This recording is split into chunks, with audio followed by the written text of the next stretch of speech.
J'ai bien compté les gens, hein. J'ai compté aussi avec les RG.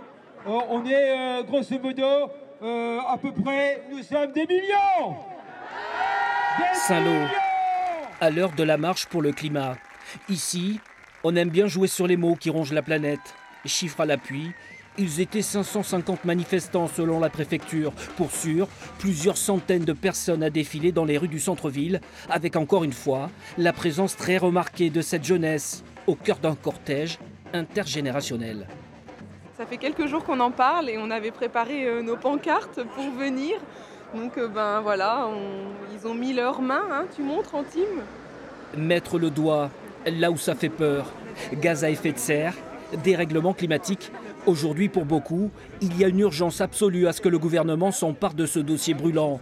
Et chacun a son idée sur la question d'un avenir meilleur sur Terre. Faut déjà arrêter de tout polluer.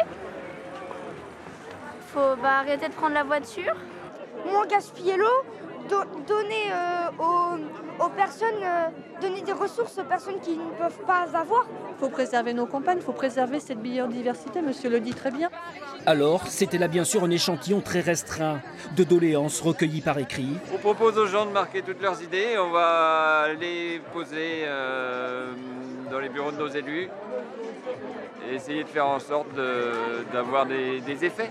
Car que ce soit sur un morceau de pancarte ou tout simplement sur un bout de trottoir, la marche pour le climat s'inscrit durablement dans le temps, au rond-point de l'urgence, où désormais la fin de mois difficiles et la fin du monde sont les priorités de la rue.